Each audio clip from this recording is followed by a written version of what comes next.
Good morning. सीधा सौदा के फ्राइडे एडिशन में आप सबका स्वागत है। थोड़े से बदले बदले नजर आ रहे होंगे हम लोग, क्योंकि यही आज का दिन एक मौका था हमारे 75th इंडिपेंडेंस डे को सेलिब्रेट करने का इस प्लेटफॉर्म पे, इस चैनल पे, क्योंकि संडे को इस बार छुट्टी मारी गई। यूएस में अगर ऐसा होता है तो फॉलोइंग डे हॉलिडे होती है। देखिए, मैंने पढ़ा है कहीं खबर कि किसी जिले के एक अधिकारी ने छुट्टी कर दी सोमवार। करना तो यूएस में उस दिन अपन डिस्कस कर रहे थे, मंडे को पढ़ा था कौन सा दिन उन्होंने, सॉरी संडे को पढ़ा था, मंडे को छुट्टी दी थी। नेशनल हॉलिडेज का बचपन से मजा ही था कि वो नेशनल हॉलिडेज। हाँ मंडे को होनी चाहिए छुट्टी। हाँ, ये सब थोड़ा सा सोचना चाहिए, उसका मजा है। अभी तो स्कूल नहीं चल रहे, नहीं तो बच्चों के लिए पता भी नहीं चलता 15 अगस्त निकल गया, जब तक वो छुट्टी नहीं आती क्या फायदा था। लेकिन ठीक है, ये सब कहाँ चलेगा हम लोग। आज नाग पंचमी भी है और आज वो मैं सुबह देखा फ्राइडे द 13th भी है। तो अच्छा, क्विकली जरा ग्राउंड रिपोर्ट दिखाई, उसका अंग्रेजी से पिच समझ लेंगे। ग्राउंड में वो क्या है, फ्लैट है एक साइड की ग्राउंड, वो बॉल जा नहीं रही एंड तक, पर एक साइड मारो, ये क्या कहते हैं ऑन और ऑफ, तो ऑन साइड मारो तो जा रहा है। तो नैस्डैक जो है 1/4-1/3%, S&P 1/3% ऊपर है, लेकिन वो डाउ जो है ना उस साइड वाला ऑफ वाली साइड वो थोड़ी गड़बड़ है। तो मिला जुला है। एशिया थोड़ा सा दबाव दिखा रहा है सुबह सुबह। पहले तो जब खुले थे तो कुछ ग्रीन में पैचेस थे, लेकिन अब लाल में है। और एसजीएक्स निफ्टी दिखा रहा है कि भाई एक फ्लैट ओपनिंग होगी 1.5 दिन की। अच्छी 1.5 दिन इसलिए कह रहा हूं क्योंकि परसों सेकंड हाफ से अच्छी रिकवरी शुरू हुई है, तो 1.5 दिन की तेजी के बाद एक फ्लैट ओपनिंग इंडिकेशंस। लेकिन ये एसजीएक्स निफ्टी कुछ देर पहले 1/3% का दबाव दिखा रहा था, तो लोअर लेवल से रिकवरी आती हुई एसजीएक्स में। पिच में कुछ छुपा हुआ है। फ्राइडे तो 13th है, 13 नंबर बहुत अच्छा नहीं मानते अमेरिका में लोग, तो इसलिए थोड़ा सा ठंडा ट्रेड है वहाँ पे। लेकिन पिच में कोई दिक्कत नहीं मुझे लग रही है। कल हमारा इन्फ्लेशन नंबर नीचे हो गया है, अनुमान से भी कम है, एब्सोल्यूट में भी कम है। तो यहाँ पे बहुत बढ़िया खबर है कि महंगाई कम हो रही है, पेट्रोल के दाम भी कम होने की संभावना बन रही है, क्योंकि 15 दिन का एवरेज लेते हैं ना, तो एवरेज 77 से नीचे का आ गया है, तो हो सकता है 25 पैसे का आपको फायदा हो जाए। बढ़ाएंगे नहीं, हमें उससे खुशी होगी बस। तो पिच अच्छी दिख रही है, लेकिन ग्राउंड पे 6 मारने में, चौका मारने में दिक्कत होगी, क्योंकि वो जो फार्मा वाली खबर आ रही है वो थोड़ा सा परेशान। फार्मा वाली खबर मतलब? फार्मा वाली खबर ये है कि बाइडेन साहब कह रहे हैं कि यूएस की जो फार्मा कंपनी है वो प्रिस्क्रिप्शन की दवाओं के दाम बहुत ज़्यादा ले रही है, तो एक कानून बना के उसको कैप कर देना चाहिए। तो उससे क्या होगा कि बहुत सारी जो फार्मा कंपनीज हैं उनको दिक्कत होगी। हालांकि बहुत तारीफ़ कर रहे थे कंपनी की, बहुत अच्छा काम किया पेंडेमिक में, लेकिन ये बात उनका कहना जो है ना, थोड़ा सा सेंटीमेंट नेगेटिव है फार्मा कंपनीज के लिए, यूएस की भी और इंडियन फार्मा कंपनीज के लिए भी। हमारा फार्मा इंडेक्स भी कल सबसे बड़ा लेगार्ड था। ये वहाँ पे ये जेनरिक दवाओं की दुकानें नहीं खुली क्या अभी, जैसे हमारे यहाँ खुली? हम लोग खोलेंगे ना, जोटा वाला जगह उधर खोलेगा दवा इंडिया।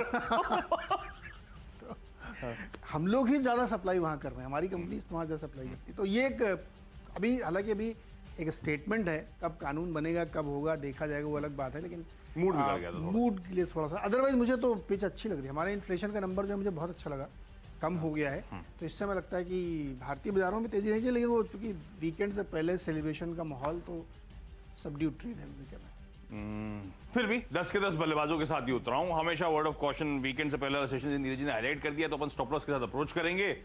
इवेंचुअली वो मिड कैप्स में प्रेशर ईज ऑफ हो रहा है, आपने नोटिस करा होगा।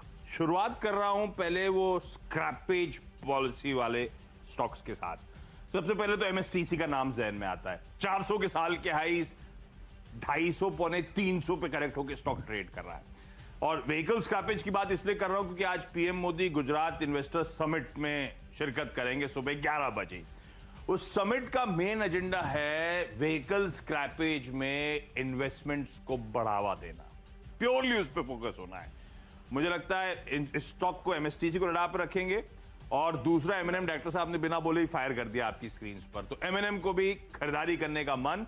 एमएनएम क्योंकि एमएसटीसी के साथ जो पहला ऑर्गेनाइज स्पेस में व्हीकल स्क्रैपेज प्लांट था वो इन दोनों ने मिलकर लगाया था, पर एमएनएम अपनी एक स्वीट स्पॉट में है। नंबर्स मेरे ख्याल से किसी भी ऑटो मेजर में सबसे बेहतर एमएनएम के आए थे, लेकिन ये स्टॉक अभी भी कंसोलिडेशन के बाहर नहीं निकला है। कल वो मेरे ख्याल से कल 14th है, कल शाम को XUV 700 का लॉन्च शेड्यूल्ड है।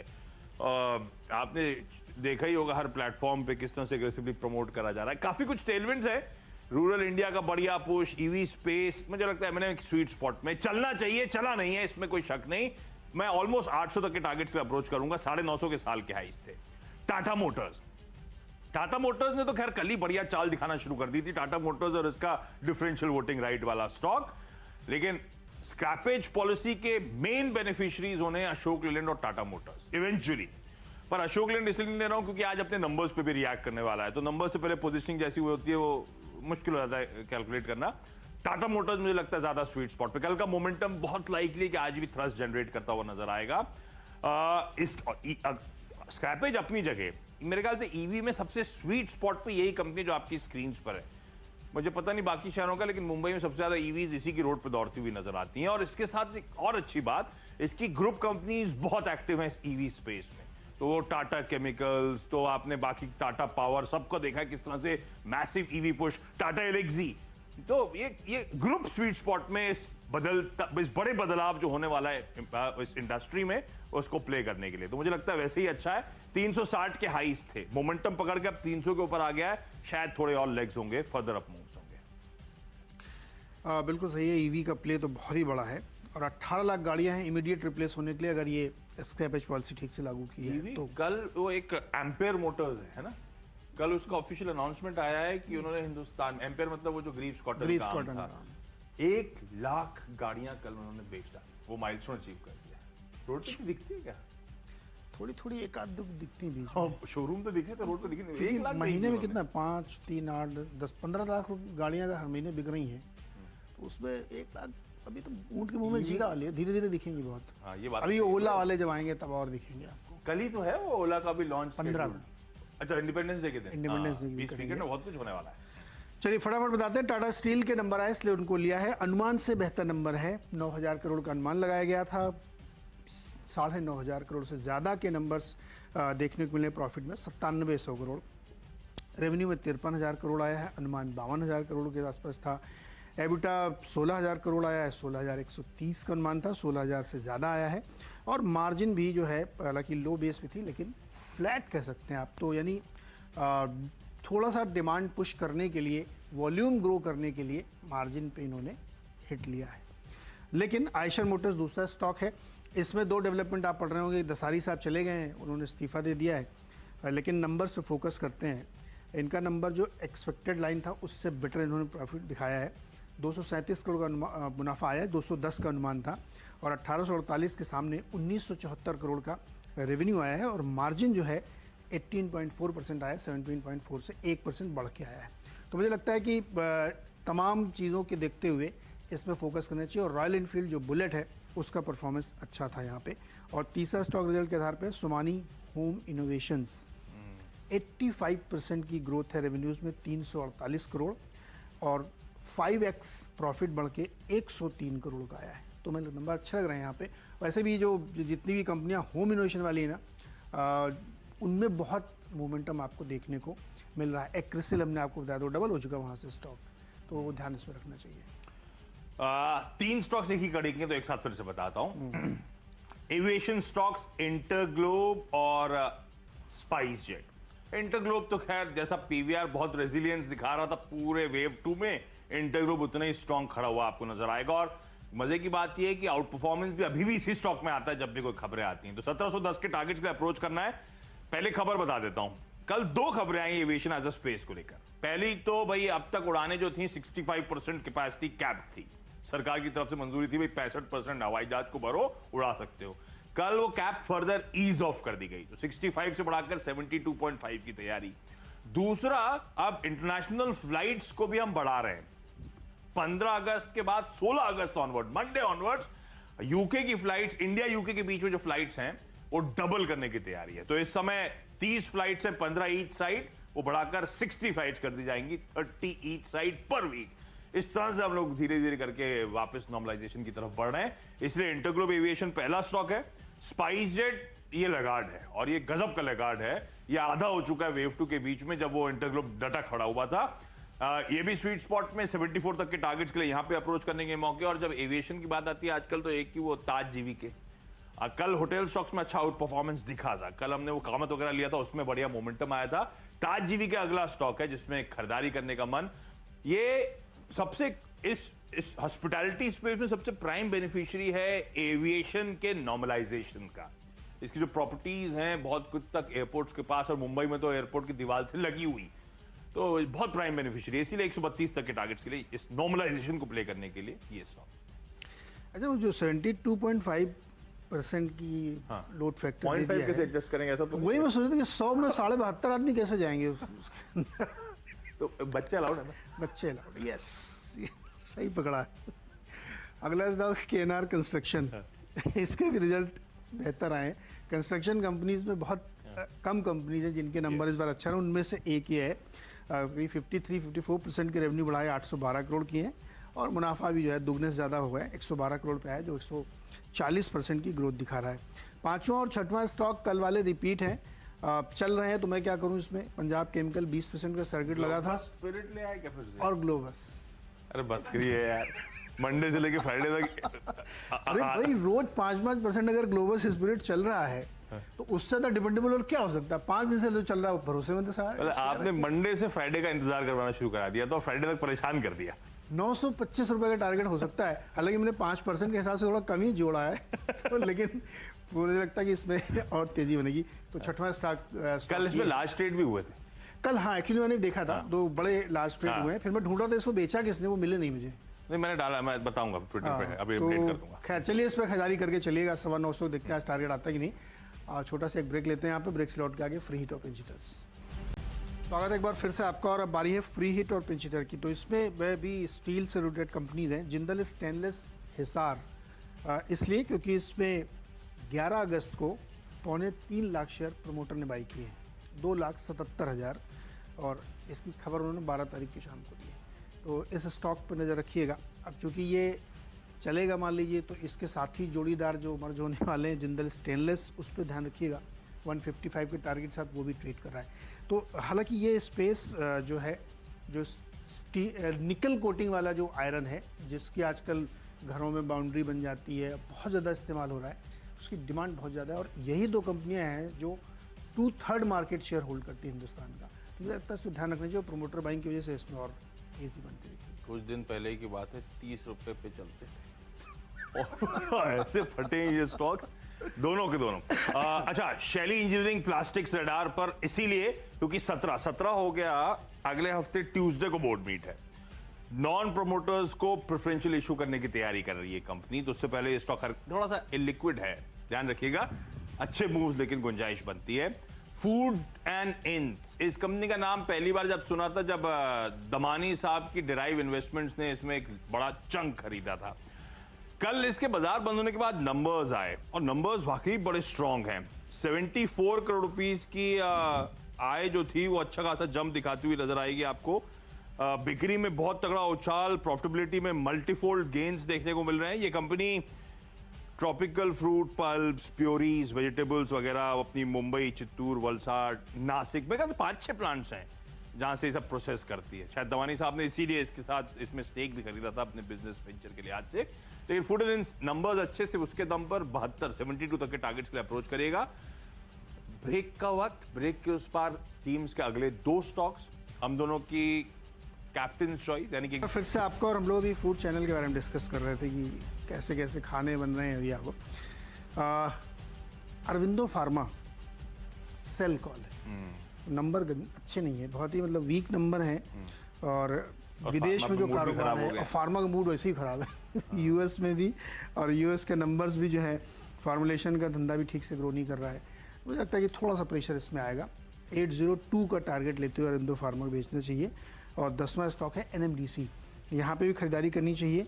अच्छा, यहाँ पे भी जो आप फूड्स इन की बात कर रहे थे, उसमें जो एक ज़माने में बड़े भारी इन्वेस्टर थे, राधा कृष्ण दमानी जी, उन्होंने इसमें एंट्री ले रखी है। जुलाई क्वार्टर में करीब 54 लाख शेयर उनके पास हो चुके हैं, ऐड किया उन्होंने, पता नहीं, बहुत इंटरेस्टिंग लग रहा है। रिजल्ट इसके ठीक ठाक थे, तो ये स्टॉक ध्यान रख सकते हैं। आज तेजी बनी, उसे मेटल के तीसरा स्टॉक होगा, मैंने ध्यान नहीं दिया, तो 3-4 हो गए मेटल के।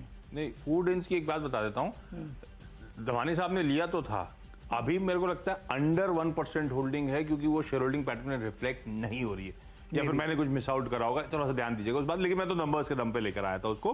आखिरी के 2 स्टॉक्स दोनों लार्ज ट्रेड्स हैं। एक तो ओपनिंग अप थीम भी बन जाती है, इंडियन टेरेन फैशंस। इसमें कल लास्ट ट्रेड हुआ 2,10,000 शेयर्स दिग्गज इन्वेस्टर्स ने उठाए 42 के ऑड लेवल्स पर, और मेरे ख्याल से ये स्टॉक 40 उस भाव पे जहां पे एक्विजिशन हुआ उसके नीचे है इस समय। ईयर हाइस 52 प्लस के थे, तो रडाप रखेंगे स्टॉक को।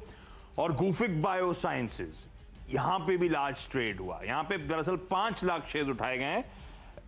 उठाने के बाद ये स्टॉक में तेजी आई क्योंकि कल लार्ज बार नजर आया था वॉल्यूम्स का। इसमें grandeur P global opportunities fund ने ये मैसिव खरीदारी करी है, तो इस स्टॉक पर अडाप्ट रखेंगे 224 तक के लेवल्स के लिए अप्रोच करने के मौके। 224 दरअसल इसके साल के हाईस के आसपास है। पहली अड़चन वही होगी, वही मैंने टारगेट सेट करना है, उसके बाद ट्रेल करेंगे स्टॉप लॉस अगर फर्दर मूव्स जनरेट हो रहे हैं तो। 10 की टीम दिखाइए स्क्रीन पर। जी 10 के 10 बल्लेबाज हैं, कुछ पसंद आ रहा है क्या? बिल्कुल, इंडिगो क्या दमदारी के साथ खड़ा रहा पूरा स्टॉक पूरी पैंडेमिक के दौरान। अभी भी आप धीरे धीरे 72.5% लूट ले सकते हैं।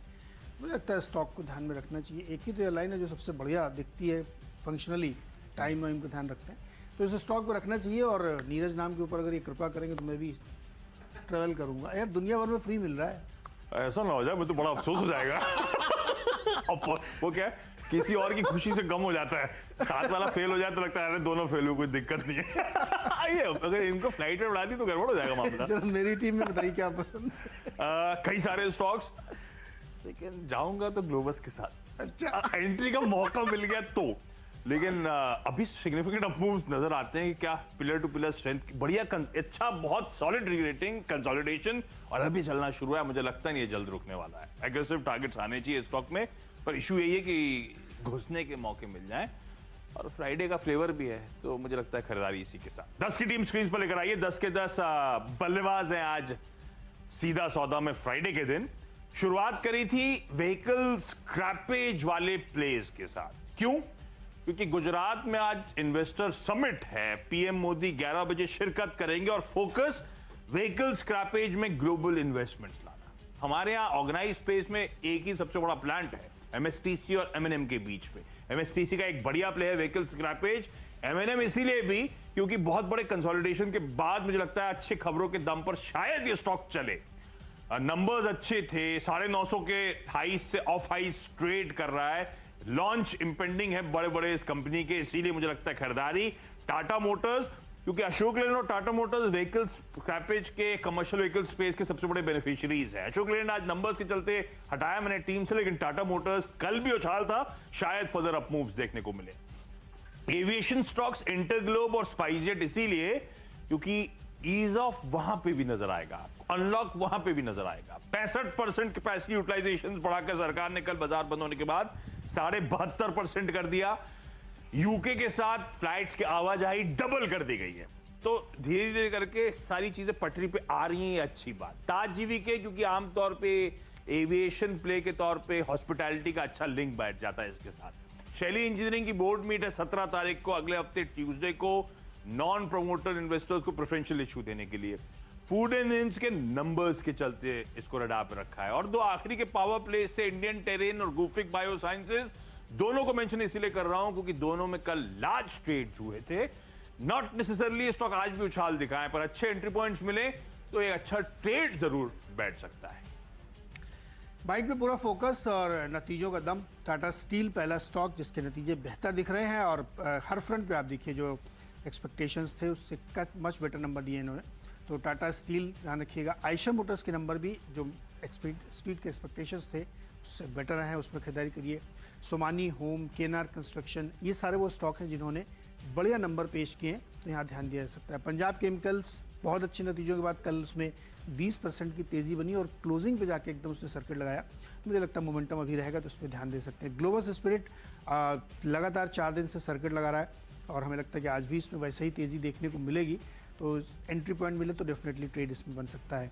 जिंदल स्टेनलेस हिसार में इसलिए लिया क्योंकि इसमें प्रमोटर बाइंग देखने को मिल रही है, 3.25 लाख शेयर उन्होंने खरीदे, और उसी की जो दूसरी कंपनी है जिंदल स्टेनलेस, उसमें भी हमें लगता है तेज़ी बनेगी। और एनएमडीसी में बिग टाइम इन्वेस्टर जो राधाकृष्णन जी हैं, उन्होंने बहुत तगड़ी अपनी इस क्वार्टर में करीब 20-30 लाख शेयर बढ़ाए हैं, तो उस वजह से। और ऑरो फार्मा एकमात्र सेल साइड का स्टॉक है जहाँ पे नतीजे वीक हैं और यूएस से अच्छी खबरें भी नहीं फार्मा के लिए, हमें लगता है थोड़ा इसमें प्रेशर रहेगा।